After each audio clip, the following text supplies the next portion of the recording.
খলিফাতুল মুসলিমিন ওমরের ফারুকের কাছে গিয়ে একটা বাবা বিচার দিতেছে, খলিফাতুল মুসলিমিন আপনার কাছে বিচার দিলাম, আমার সন্তান আমার অধিকার পালন করে না, আমার হক আদায় করে না।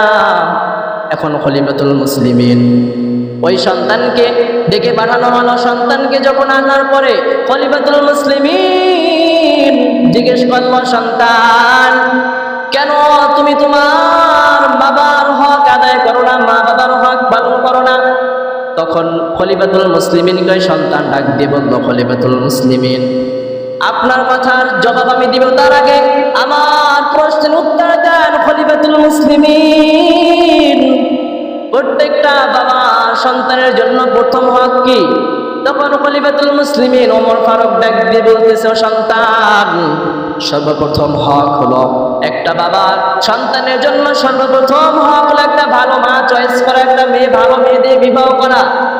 তখন ওই সন্তান ডাক দিয়ে বলতেছে, খলিফাতুল মুসলিমিন আমার বাবার কাছে প্রশ্ন করেন, আমার বাবা কি হকটা আদায় করছে নাকি, আমার জন্য একটা ভালো মা চয়েস করছে নাকি? তখন তার বাবা ধরাশায়ী হয়ে গেল।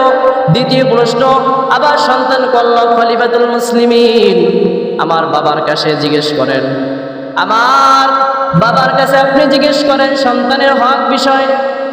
দুনিয়ার জমিনে আসার পর প্রত্যেকটা বাবার যে সন্তানের উপর হক আছে সে হকটা আদায় করছে নাকি? দুনিয়াতে আসার পর সর্বপ্রথম আমার কানে আজানের আওয়াজ, আল্লাহর ধ্বনি পৌঁছে দেওয়ার কথা ছিল। আমার বাবার কাছে প্রশ্ন করেন খলিফাতুল মুসলিমিন, আমার বাবা এই হকটা আদায় করছে নাকি? খলিফাতুল মুসলিমিন আমার বাবার কাছে প্রশ্ন করেন, 7 দিনের মাথায় আমার আকিকা দেওয়ার কথা ছিল, সুন্দর একটা নাম রাখার কথা ছিল, আমাকে সুন্দরভাবে উত্তম করে গোসল করায় আমার মাথার চুল কাটার কথা ছিল। আমার বাবা এই হকটা আদায় করছে নাকি? এই হকটা আদায় করে নাই।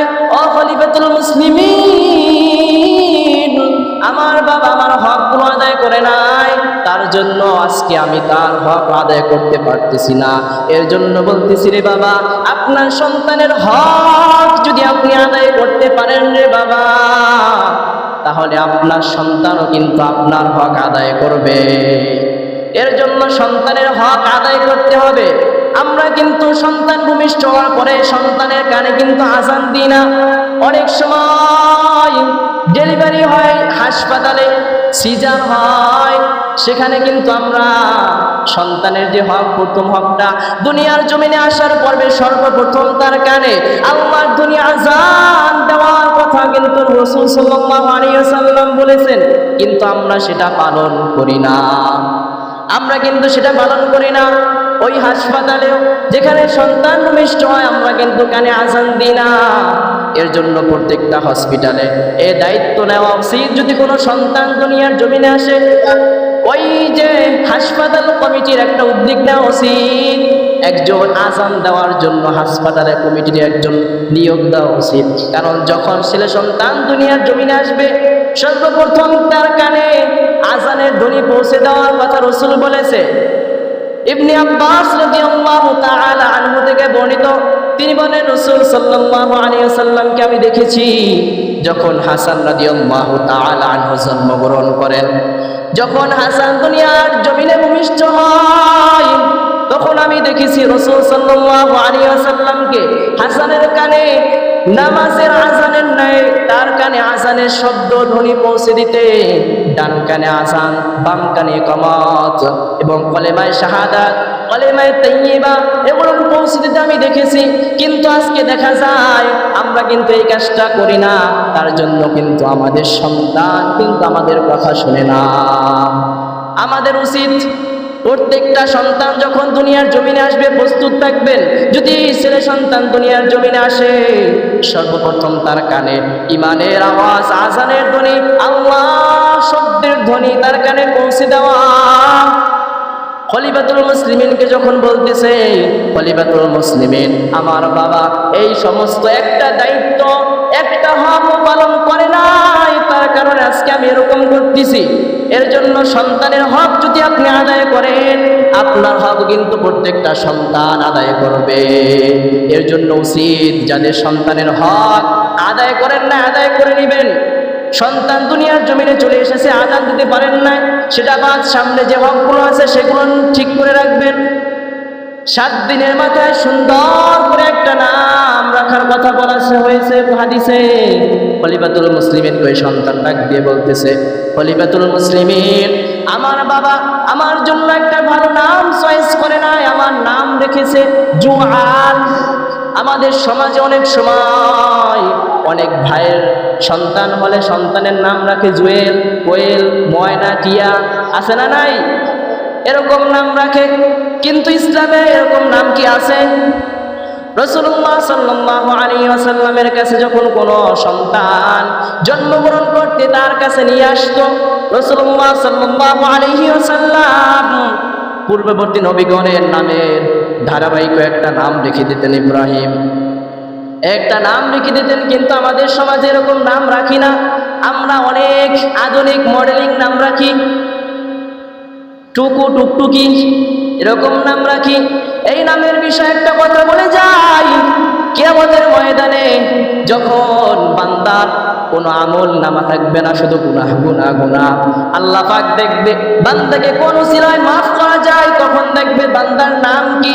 ওই নাম যদি ইসলামিক নাম হয়, সুন্দর নাম হয়, আল্লাহ পাক ওই কিয়ামতের ভয়াবহ ময়দানে আল্লাহ রাব্বুল আলামিন ওই নামের খাতিরে ওই জাহান্নামী ব্যক্তিকে জাহান্নামের খাতা থেকে নামটা কেটে জান্নাতি খাতায় লিখে দিয়ে বলুন সুবহানাল্লাহ। এর জন্য ভালো ভালো সুন্দর নাম দেখে সন্তানদের, ছেলে মেয়েদের নাম রাখতে হবে, কারণ কিয়ামতের ময়দানে এই নামের উসিলায় হলেও আল্লাহ পাক আপনাকে মাফ করে, আপনার সন্তান ছেলে মেয়েদেরকে মাফ করে জান্নাতি বলে ঘোষণা করে দিবে। এর জন্য সন্তানদের নাম মডেলিং নাম রাখা যাবে না, ইসলামিক নাম রাখতে হবে, সুন্দর সুন্দর নামের অর্থ দেখে নাম রাখতে হবে, কিন্তু আমরা সেটা করি না। এর জন্য ছেলে সন্তান কথা শুনে না। 7 দিনের মাথায় সন্তানদেরকে, ছেলে সন্তানদের খতনা কথার করার কথা রাসূলুল্লাহ সাল্লাল্লাহু আলাইহি ওয়াসাল্লাম 7 দিনের মাথায় এর নির্দেশ দিয়েছে। আজকে স্বাস্থ্য বিজ্ঞান সেটা বলতেছে 7 দিনের মাথায় খতনা করার জন্য, মুসলমানি দেওয়ার জন্য। আমরা কিন্তু সেটা দিই না। 5 বছর, 6 বছর, 4-3 বছর হয়ে যায়, খতনা করি না। এটা কিন্তু করা যাবে না। রাসূলুল্লাহ যেটা নির্দেশ দিয়েছে সেটাই করতে হবে, কারণ আমরা রাসূলের উম্মত। রাসূলের উম্মত বলে কথা, তাহলে রাসূলের কথা অনুযায়ী চলতে হবে, তার আদর্শকেই মানতে হবে। যেরকম ভাবে হাসান হোসাইনকে 7 দিনের মাথায় খতনা করানো হয়েছিল, মাথা মুন্ডিয়ে চুল পরিমাণ সমান ওজনের রত্ন আল্লাহর রাস্তায় দান করে দেওয়া হয়েছিল। আমরা কিন্তু এই কাজটা করি না। আপনার সন্তানের মাথা মুন্ডিয়ে ওই চুলের ওজন পরিমাণ রত্ন আল্লাহর রাস্তায় দান করার কথা হাদিসে বর্ণনা আছে, আমরা কিন্তু এই কাজটা করি না। আকিকা দেওয়ার কথা রাসূলুল্লাহ বলেছেন, আকিকা 7 দিনের মাথায় দিতে পারেন। এই 7 দিনের মাথায় দেওয়ার নির্দেশ রাসূল দিয়েছে, আমরা কিন্তু সেটা পালন করি না। আমরা 5 বছর, 6 বছর, 10 বছর, 20 বছর, 30 বছর হয়ে যায়, সন্তানের আকিকা এখনো বাদ থাকে, আছে না নাই? এর জন্য 7 দিনের মাথায় দেওয়ার চেষ্টা করবেন। অনেক আলেমগণ, ফকিহগণ 7 দিনের মাথায় যদি না দিতে পারেন, পরে দিলে সমস্যা নাই, কিন্তু আমরা রাসূলের উম্মত, রাসূল যেটা বলেছে সেটাই করা আমাদের জন্য উত্তম কাজ। রাসূল বলেছে 7 দিনের মাথায় দেওয়ার কথা আকিকা। ছেলেদের জন্য রাসূলুল্লাহ সাল্লাল্লাহু আলাইহি ওয়াসাল্লাম ইবনে আব্বাস রাদিয়াল্লাহু তাআলা আনহু থেকে মনে হয় বর্ণিত, হাসান হোসেনের জন্য রাসূলুল্লাহ সাল্লাল্লাহু আলাইহি ওয়াসাল্লাম 2টি বকরি অথবা 2টি ভেড়া আকিকা দিয়েছিল, ছেলেদের জন্য 2টি। এর জন্য চেষ্টা করবেন সন্তানদের হক আদায় করবেন। যে হকগুলোর কথা বলেছি, সর্বপ্রথম একটা দিনদারিত্ব মেয়ে চয়েস করতে হবে আপনার সন্তানের জন্য, একটা ভালো মা চয়েস করতে হবে। দ্বিতীয়, যখন আপনার সন্তান দুনিয়ার জমিনে আসবে, কানে আজানের ধ্বনি পৌঁছে দিবেন। 7 দিনের মাথায় সুন্দর নাম রাখবেন, মাথা মুন্ডানো করবেন, আকিকা দিবেন, এগুলোর পালন করবেন। সন্তানের হক যদি আপনি ঠিকমতো আদায় করতে পারেন রে বাবা, তাহলে আপনার সন্তান কিন্তু আপনার হকটা ঠিকভাবে আদায় করবে। আজকালকার জমানায় আমরা সন্তানের হক ঠিকভাবে আদায় করি না, তার জন্য সন্তান আমাদের হক আদায় করে না। এর জন্য সন্তানের হকটা ঠিকভাবে আদায় করবেন, না হলে কিন্তু আল্লাহ রাব্বুল আলামিনের কাছে প্রত্যেকটা বাবা ধরাশায়ী হয়ে যাবে। যেরকম ভাবে নামাজ পড়া ফরজ, রোজা রাখা ফরজ, ঠিক তেমনি ভাবে সন্তানের হক আদায় করাও ফরজ। আল্লাহ রাব্বুল আলামিন কোরআনে বলেছেন, ওয়াল ওয়ালিদাতু ইউদি'না আওলাদাহুন্না হাওলাইনি কামিলাইনি লিমান আরাদা আন ইউতিম্মা আর-রাদাআহ ওয়া আলাল মাওলুদি লাহু রিজকুহুন্না ওয়া কিসওয়াতুহুন্না বিল মা'রুফ। প্রত্যেকটা মা যদি ওয়ালাল মাওলুদি লাহু রিজকুহুন্না ওয়া কিসওয়াতুহুন্না বিল মা'রুফ, প্রত্যেকটা বাবার দায়িত্ব সন্তানের জন্য রিজকুহুন্না কিসওয়াতুহুন্না, সন্তানের রিজিক ইনকাম করা, তার ভরণ পোষণ দেওয়া প্রত্যেকটা বাবার হলো ফরজে আইন দায়িত্ব। এটা আল্লাহ পাক কোরআনে বলে দেয়, রিজকুহুন্না কিসওয়াতুহুন্না বিল মা'রুফ, সন্তানের জন্য ভরণ পোষণ দেওয়া প্রত্যেকটা বাবার দায়িত্ব। এখানে কিন্তু মায়ের দায়িত্বের কথা বলে নাই। আপনার সন্তান দুনিয়ার জমিনে আসছে, এখন আপনার সন্তান কোনো খাবার খাইতে পারে না, দুধ খাওয়ানো লাগবে, এই দায়িত্ব কার? আপনার নাকি আপনার স্ত্রীর? জবাব দেন। দায়িত্ব কার? স্ত্রীর না, দায়িত্ব হলো বাবার। কার দায়িত্ব? বাবার, স্ত্রীর দায়িত্ব না। কারণ ভরণ পোষণ দেওয়ার দায়িত্ব আল্লাহ পাক কাকে দিয়েছে? প্রত্যেকটা বাবাকে দিয়েছে। এখানে কিন্তু মায়ের দায়িত্ব না দুধ খাওয়ানো। আমাদের জিনিসপত্র নাই, তার জন্য আমরা পারি না। মায়েদের যে আছে তাদের জন্য তাদের দায়িত্ব আছে। প্রত্যেকটা মা যদি, স্ত্রী যদি আপনাকে ডাক দিয়ে বলে, তোমার সন্তানকে আমি দুগ্ধ পান করাবো 2 বছর অথবা 3 বছর, এর বিনিময়ে আমাকে 1-1.5 লাখ করে টাকা দেওয়া লাগবে, তাহলে প্রত্যেকটা স্বামীর দেওয়াই লাগবে, স্ত্রীকে দেওয়াই লাগবে। এই ওয়াজটা করলাম, এটা কিন্তু অনেকের জানা নাই। যারা জেনে গিয়েছে আজকে কিন্তু বাড়িতে গিয়ে বিপদে পড়বেন অনেকে।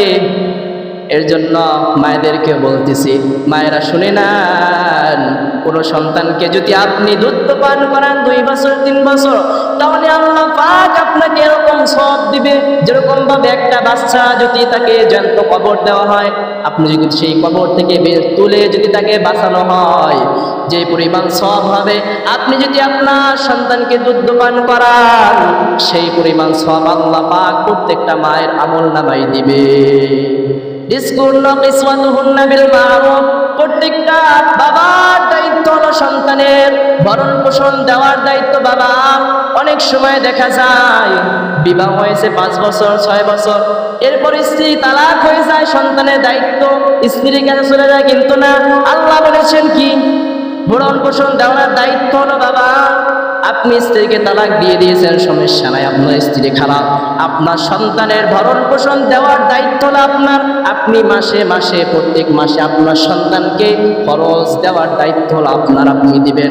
না হলে কিন্তু আল্লাহ পাকের কাছে আপনার জবাব দিয়ে দেওয়া লাগবে।